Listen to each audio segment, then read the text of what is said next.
নমস্কার বন্ধুরা, আজ তিলের নাড়ু কিভাবে বানাই তো সেই প্রসেসটা তোমাদের সাথে শেয়ার করব। তো তোমরা দেখতে থাকো আর এইভাবে তোমরা বানিয়ে দেখতে পারো। আর কেমন হয় তো আমাকে কমেন্টে অবশ্যই করে জানাবে, ঠিক আছে? তো প্রথমে উপকরণগুলো তোমাদেরকে আমি দেখিয়ে দিচ্ছি কেমন মানে ভাবে বানাতে হয়, কী কী উপকরণ লাগে আমি সব কিছু ডিটেলসে দেখিয়ে দিচ্ছি। একটা মাঝারি সাইজের নারকেল কুড়িয়ে নিয়েছি, তার মধ্যে আমি ওই 350 গ্রামের মতো চিনি দিয়েছি। একটা নারকেলে 350 গ্রামের মতো চিনি লাগে। আর এখানে দেখো ময়দা আছে, ময়দাটায় আমি একটু ময়ান দিয়ে নেব। তার জন্য 3 থেকে 4 চা চামচ তেল দিয়ে একটু ময়ান দিয়ে খুব সুন্দর করে মেখে নিতে হবে, ঠিক আছে? যেন না একটু দলা দলা পাকিয়ে থাকে, মাখাটা একটু সুন্দর করে মেখে নিতে হবে। খুব বেশি তেল দেবে না, 3 থেকে 4 চামচ দেবে। আমি পরে একটু তেল আর একটু অ্যাড করেছি, কিন্তু ওটা আমি তেলটা মানে চামচটা ভর্তি করে নিইনি, সেই জন্য। তাহলে তোমরা 3 থেকে 4 চা চামচ তেল দেবে। বেশি তেল দিলে কি হবে সমস্যা, নাড়ুগুলো একদম ভেঙে গুঁড়ো হয়ে যাবে, কড়া থেকে তুলতেই পারবে না, ঠিক আছে? আর এখানে আমি সুজি নিয়েছি 100 থেকে 150 গ্রামের মতো। আর সাদা তিল নিয়েছি 100 গ্রামের মতো, ঠিক আছে? তিলটা একটু বেছে নেবে, তিলের মধ্যে অনেক সময় সাদা পাথর থাকে, ঠিক আছে? আর সুজিটাও একটু বেছে নেবে, যাতে না কোনো পোকা বা কিছু থাকে, একটু বেছে নেবে।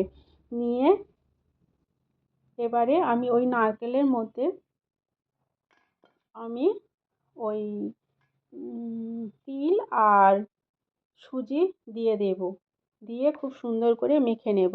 আর ময়দার মধ্যে আমি হাফ চামচের মতো লবণ দিয়েছি, তোমরা দেখেছো, ঠিক আছে? হাফ চামচের মতো লবণ দিয়ে মেখে নেব। আর নারকেলের মধ্যে সাদা তিল আর 100 থেকে 150 গ্রামের যে সুজিটা রেখেছিলাম, দুটো একসাথে দিয়ে মিক্সড করে নিচ্ছি। এবার এর মধ্যে আমি ময়ান দেওয়া যে ময়দাটা, ওই ময়দাটাই দেব। একসাথে পুরো ময়দাটা দেবে না, অল্প অল্প করে দেবে, যতটা পরিমাণ ততটাই দেবে। তবে একটা মাঝারি সাইজের নারকেলে 500 থেকে 600 গ্রাম ময়দা অবশ্যই লাগবে, ঠিক আছে? সেইভাবে ময়ানটা দিয়ে নেবে। আর অল্প অল্প করে তোমরা দেখো আমার পুরোটা ময়দাই লেগে গেল। আর অল্প অল্প করে তোমরা ময়দা অ্যাড করবে, একসঙ্গে অনেক দেবে না। মাখাটা খুব সুন্দর করে করতে হবে। মাখাটা করা এমন কিছু কঠিন ব্যাপার না, যেরকম তোমরা রুটির জন্য আটা মাখো সেই রকমভাবেই মাখতে হবে। খুব শক্ত হবে না মাখাটা, ঠিক আছে? যে ডোটা তৈরি হবে সেটা কিন্তু খুব শক্ত হবে না, তাহলে নাড়ু শক্ত হয়ে যাবে, একটু নরম মতো থাকবে। সেইভাবে একটু সুন্দর করে মেখে নেব। ডোটা কেমন হয় তোমাদেরকে আমি দেখিয়ে দেব, কিন্তু মাখাটা কিন্তু তোমাদের সুন্দর করে মাখতে হবে। দেখো, এই দেখো ডোটা তৈরি হয়েছে, দেখো কতটা সুন্দর একটা ডো তৈরি হয়েছে। খুব শক্ত না, আবার একদম নরম না, মিডিয়াম একটা ডো তৈরি হয়েছে। এবারে ওটা থেকে ছোট ছোট লেচি করে আমি নাড়ুর শেপে একটা পাক দিয়ে নেব, ঠিক আছে? দেখো, এইভাবে ডোটা দেখো কতটা সুন্দর একটা ডো তৈরি হয়েছে। এবারে এইভাবে লেচি কেটে গোল গোল করে আমি নাড়ুটা তৈরি করব। পাক দেওয়ার সময় হাতে যদি না লেগে যায়, ময়দা তো লেগে যাবে, তার জন্য তোমরা আগে হাতে একটু তেল দিয়ে নেবে, তাহলে হাতে আর লাগবে না, ঠিক আছে? এই পদ্ধতিতে নাড়ু বানালে একদম খাস্তা মুচমুচে নাড়ু হবে। তো তোমরা যদি মনে করো এই প্রসেসে বানিয়ে একবার দেখতে পারো, এবং বানিয়ে কেমন খেতে লাগে আমাকে অবশ্যই কমেন্ট বক্সে জানাবে। আচ্ছা, আমি কিন্তু এখানে কোনো জল ব্যবহার করিনি, তোমরা দেখেছো।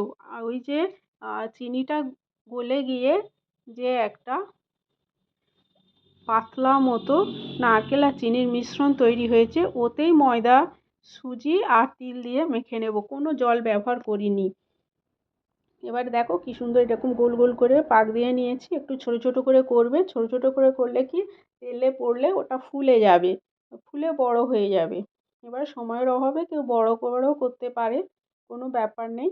এবার কড়াইতে সাদা তেল দিয়ে, তেলটা গরম হলে তার মধ্যে ওই কাঁচা গোল পাকানো নাড়ুগুলো দিয়ে ভাজতে থাকবো।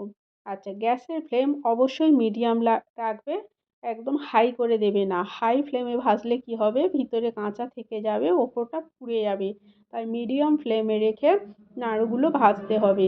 খুব বেশি পুড়িয়ে ভাজবে না। মোটামুটি লাল লাল হয়ে গেলে একটা সাদা আর লালের মানে মাঝারি একটা দেখতে লাগবে, সেরকম আমি যখন তুলবো সেটা ভালো করে খেয়াল করো, ওইভাবেই তোমরা নাড়ুগুলো ভেজে নেবে। খুব সুন্দর হবে এইভাবে বানালে। তো তোমরা কোন পদ্ধতিতে তিলের নাড়ু করো আমাকে কমেন্টে জানাবে, তাহলে সেইভাবেও আমি চেষ্টা করব, কেমন লাগে আমিও বানিয়ে দেখব। ঠিক আছে?